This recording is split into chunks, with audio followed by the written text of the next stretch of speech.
Bien, commençons désormais à créer notre île. Donc, pour créer d'abord la structure, l'île, on va commencer par faire Shift A, on va démarrer avec un nouvel objet, un mesh, on va mettre un cylindre, voilà, pourquoi pas. Je vais par contre baisser le nombre de vertices, on va mettre à 24, je pense que ce sera suffisant. Oui. Et puis le radius et le depth, on va laisser comme ça, 1 mètre et 2 mètres, ça me paraît bien pour démarrer. Voyons voir, donc notre objet ici, on va le remonter un petit peu. Pour faire de cet objet quelque chose de plus, qui ressemble un peu plus à ce qu'on trouve ici, là, sur notre image de référence, on va tout d'abord passer en mode edit. Donc on peut appuyer ici, passer de l'object mode à l'edit mode grâce à cette petite flèche, ou alors en appuyant sur Tab et en allant sur Edit Mode, on arrive sur l'Edit Mode. Et on remarque alors qu'on a plusieurs faces, et donc des faces rectangulaires hein, pour faire les faces latérales de notre cylindre.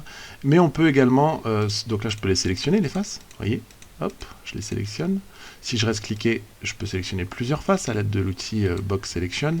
Et on peut changer cet outil-là en restant appuyé ici. Hein. On peut sélectionner simplement en version cercle ou en lasso. Moi, je vais rester en mode comme ça. Et on peut également sélectionner, si on souhaite, des arêtes, donc Edge en anglais, hein, ici. Donc, je peux sélectionner des arêtes grâce à ça. Et puis, des points, donc des vertices. Vous m'entendrez dire vertice, ça veut dire des points, voilà, tout simplement. Bon, pour l'instant, je vais rester en mode arête.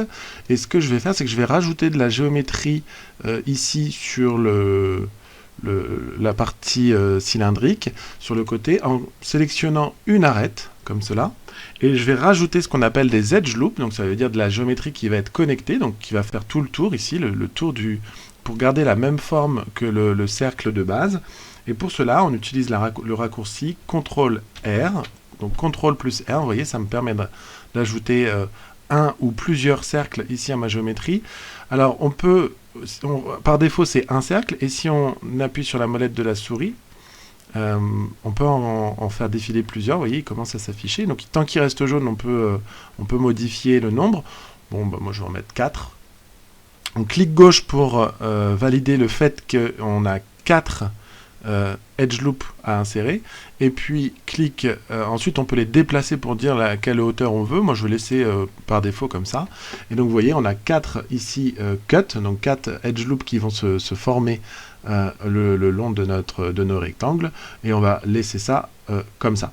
Ensuite, en mode face, je vais choisir la face du dessus, et la face du dessus, vous voyez, c'est ce qu'on appelle en géométrie, ici, un polygone qui a plein d'arêtes, puisqu'on voit que toutes les arêtes qui sont autour, vous voyez, bah, c'était les 24 de tout à l'heure, ça a simplement rempli, en fait, entre ces arêtes, la surface qui était présente, et ça a créé une face sous forme de polygone.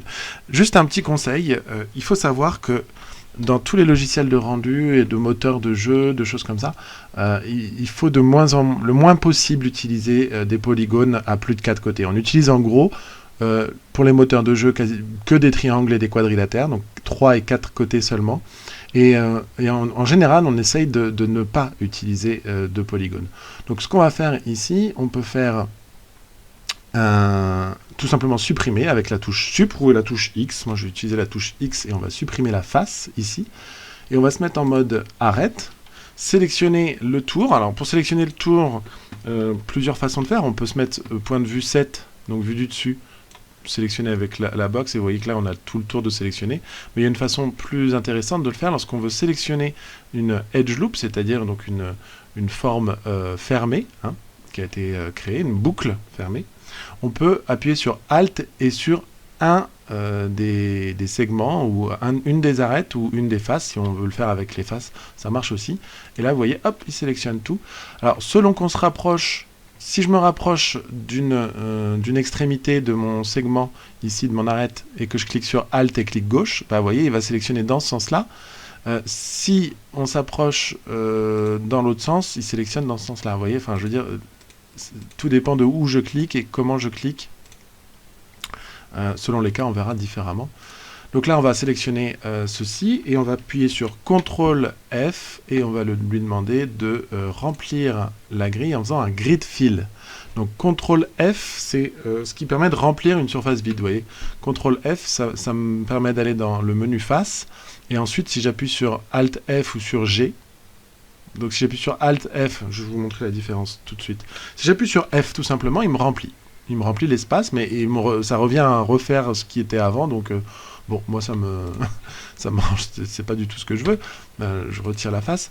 Par contre, si on fait un Alt F, alors il va me le remplir, mais avec des triangles. Et bon, parfois ça peut être intéressant, mais nous, comme on va beaucoup travailler sur la surface et j'aimerais avoir pas mal de points sur la surface parce qu'on va les surélever pour créer des montagnes, des choses comme ça. Donc, CTRL Z, je reviens en arrière, pardon. Donc moi, ce que je veux comme mode, c'est CTRL F. Oups. Alors, CTRL F et G pour grid fill. Et là, il remplit avec des quadrilatères, et ça m'intéresse beaucoup plus. On peut faire un petit subdivide juste sur la surface, plusieurs fois, pourquoi pas. Ouais, on va faire un subdivide plusieurs fois. Alors ça va créer ici des faces qui vont avoir plusieurs côtés. On s'arrangera, on créera des triangles sur la bordure voilà, autour. Bien, bon, on n'a toujours pas obtenu notre île. Ce qu'on peut faire... Alors, je vais revenir en arrière, excusez-moi. Parce que avant de faire ça, je vais garder cette forme-là pour l'instant. On y reviendra plus tard sur la partie du dessus. D'abord, lui donner une forme un petit peu conique, comme ça. On peut sélectionner les faces qui sont... Alors, déjà, tout en bas ici, ce qu'on peut faire, c'est que la face du dessous, on la supprime. X, delete face. On va sélectionner l'edge loop qui est tout en bas et on va faire un S pour le réduire. Et vous voyez que si je fais un S pour le réduire, il va me réduire que celui du bas, et donc il faudrait que je fasse la même chose sur chacun de ces edge loops pour que ça se fasse avoir une forme un peu conique légèrement. Et alors c'est un petit peu long si on fait comme ça. Il y a une façon beaucoup plus simple. Je vais vous présenter tout de suite un outil qu'on utilise énormément qui est l'outil de Proportional Editing. Alors qu'est-ce que ça veut dire Proportional Editing? C'est le petit bouton qui est là. Le raccourci, c'est la touche O. Vous voyez, si je clique sur O, il s'active. Si je reclique sur O, il se désactive. Donc là, je vais l'activer. Et qu'est-ce qu'il permet de faire? Pour vous montrer rapidement, je vais vous le montrer juste, par exemple, sur ce point-là.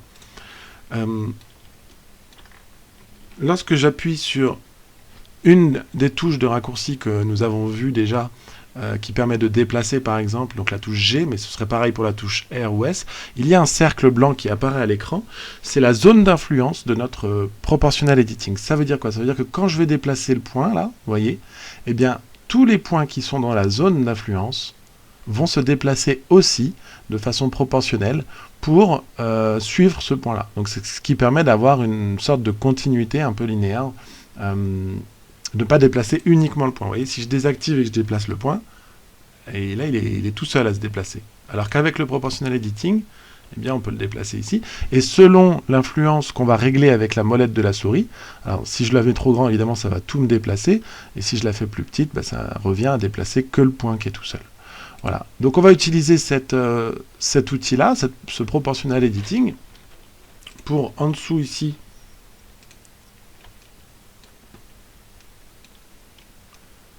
alors à la rigueur j'aurais pu la remettre là, ici, ça n'avait pas de grande importance.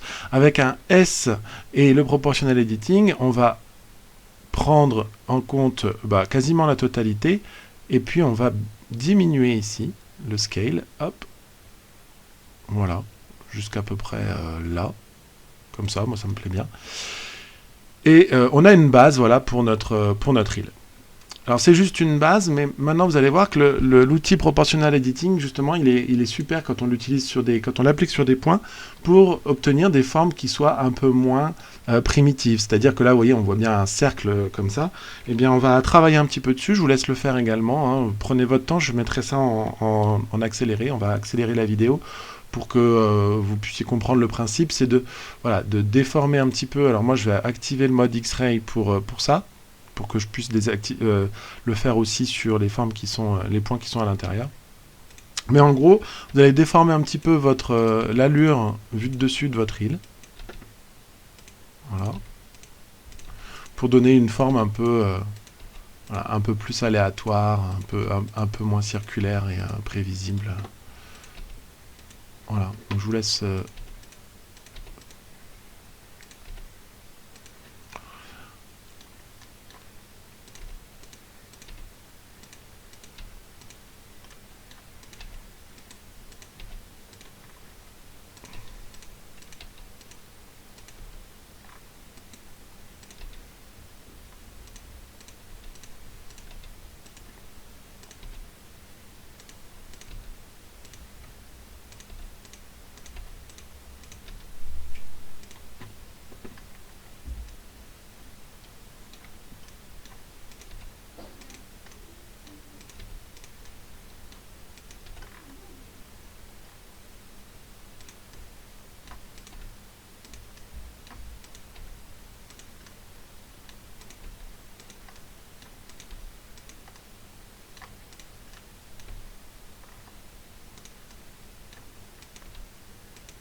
Voilà, je l'ai fait rapidement, mais si vous trouvez une allure à peu près pour votre mèche de base, pour votre île.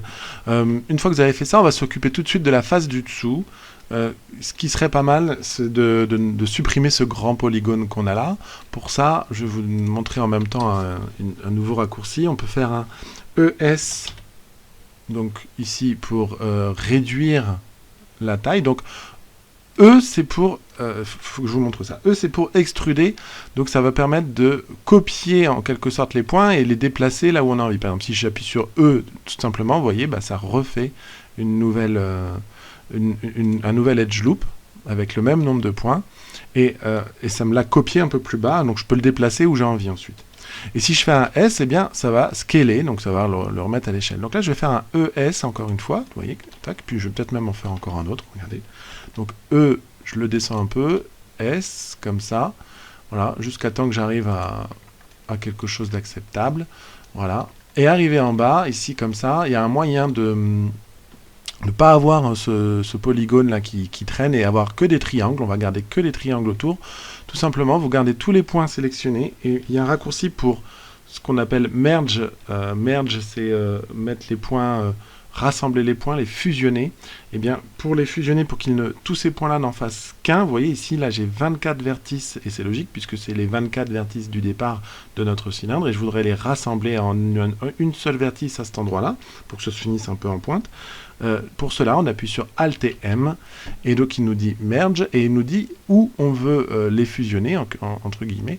Eh bien, on va les mettre au centre, at center. Et vous voyez, tac, on obtient ici donc des points qui sont, ça finira en une pointe comme celle-ci.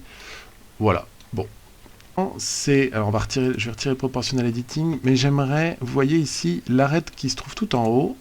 Eh bien, si on regarde maintenant en mode objet, ça nous fait une bordure assez nette. Hein. Et moi, j'aimerais bien arrondir un petit peu cette chose-là. Donc, il y a un outil très pratique, c'est ce qu'on appelle le bevel. Donc, je vais choisir en mode edit tout le tour vu du dessus. Donc, pour cela, je rappelle, on peut choisir une des arêtes et cliquer gauche avec Alt en même temps. Clic gauche plus Alt. Voilà, donc là, j'ai bien tout qui est sélectionné. Alors non, je sais pas, je vois pas pourquoi il s'est arrêté là, mais bon.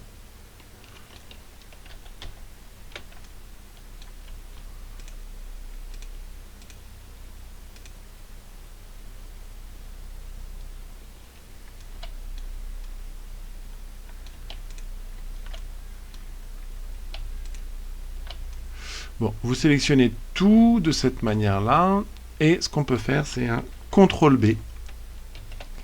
Donc CTRL B, c'est pour ce qu'on appelle le bevel, et ça va permettre d'arrondir en rajoutant une subdivision, une arête supplémentaire au-dessus ou en dessous, et on peut en rajouter autant qu'on veut avec la molette. Alors on peut d'abord définir la largeur de notre arrondi. Donc moi par exemple je vais choisir une largeur comme celle-là, et ensuite avec la molette de la souris, vous voyez, on peut choisir combien de surface on veut.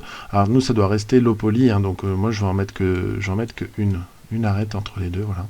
Et comme ça déjà ce sera pas mal. Je repasse en mode objet pour visionner. Moi ça me semble bien comme ça.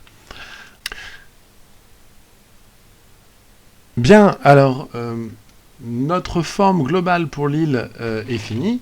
Je vous conseille de la mettre en mode, de la nommer déjà. Île, voilà, tac. De la mettre dans la collection environnement, parce que ça fera partie des environnements. Et on verra qu'on mettra plusieurs types de collections. Alors si vous ne l'avez pas déjà fait, moi j'ai mis mes collections sous forme de caméra, lumière, environnement et objet. Et donc cette île, je vais la dupliquer, vous verrez pourquoi plus tard. Je vais faire un Shift D. Shift D pour dupliquer, je la déplace à droite celle-là, et puis je vais la cacher pour l'instant. H, voilà, et donc là j'ai une île 0.001 qui apparaît ici. Donc pourquoi je fais ça? Je duplique souvent des objets de base, comme ça, pour pouvoir, si jamais plus tard je veux refaire la même chose, la même île par exemple, mais avec d'autres objets dessus, et que je veux l'ajouter sur ma scène, la mettre un peu en un peu plus petite à d'autres endroits, un petit peu comme ça a été fait, vous voyez ici. Bon bah du coup, en gardant celle de départ, je pourrais la réutiliser par la suite, et ça m'empêchera pas de faire des modifications sur celle-ci. Je sais que j'ai un double au cas où. Donc je reviens sur le mode edit avec celle-ci, je vais mettre vue du dessus, et ce qu'on va faire, c'est que pour avoir un petit peu plus de géométrie sur lesquelles travailler, on va sélectionner en mode face les 4 faces du milieu, CTRL plus plusieurs fois. Ouais, moi je l'ai fait 4. Ouais, voilà. Je l'ai fait 4 fois, comme vous pouvez le voir. Et puis, on va faire un subdivide.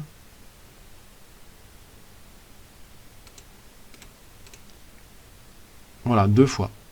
Je fais 2 subdivide. Alors du coup, oui, comme ça me paraît bien. Donc je suis toujours en mode face. Alors pourquoi j'ai fait ça? C'est parce que je vais commencer à créer mon relief sur la vue du dessus.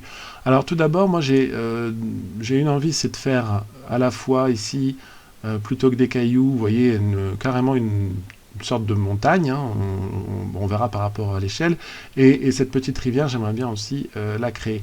Donc, déjà, pour créer la rivière, ce que je peux faire, c'est sélectionner en mode Edge, comme cela, vue du dessus. Donc, je vais sélectionner une loupe qui me plaît bien, par exemple celle-là. Voilà. Et on va dire que ça va être la base pour ma rivière. Donc, ce que je vais faire tout de suite, c'est que je vais pas dessiner, mais déplacer certaines de ces arêtes, toujours en mode Edit, et en mode Proportional Editing, afin de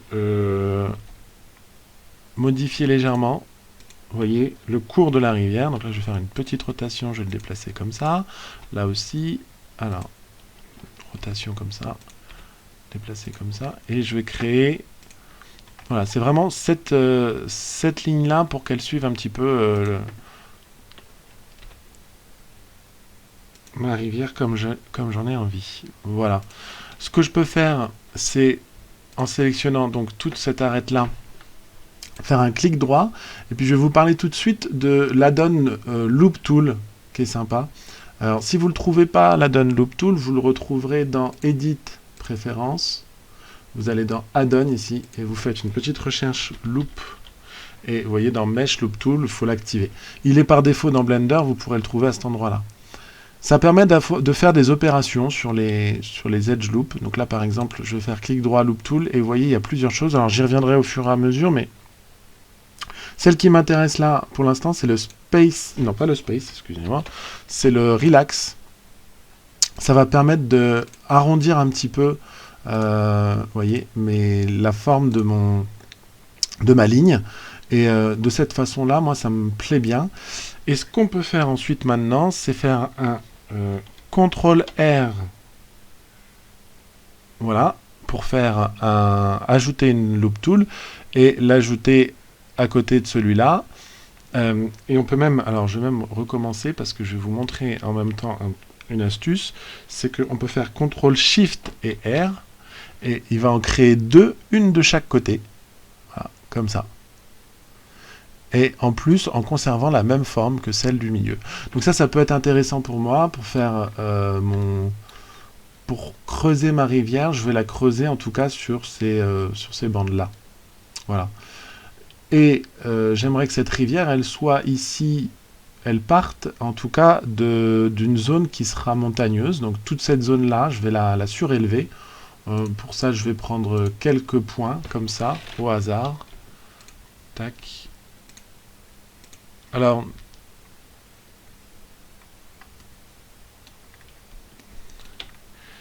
voilà, je fais un GZ en proportional editing.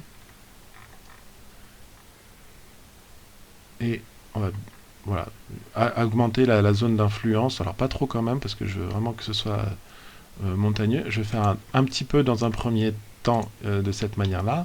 Et puis là, on va le refaire à d'autres endroits, mais plus avec un peu plus de pics. Là, j'aimerais que ce soit un peu plus des pics individuels. Donc là, on va faire vraiment, vous voyez, prendre plusieurs points même. On peut en faire à plusieurs à la fois. Non, pas celui-là, mais... Donc là, je vous laisse faire pareil. Hein. Je vais accélérer la vidéo. Je vous laisse regarder. Vous pouvez faire selon votre convenance pour avoir un relief montagneux au fond.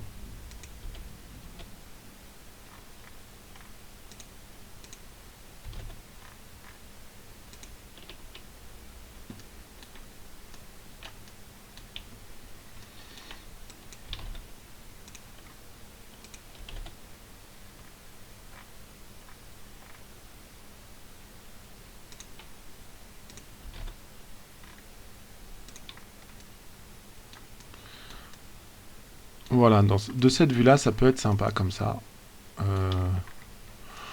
Je vais laisser comme ça.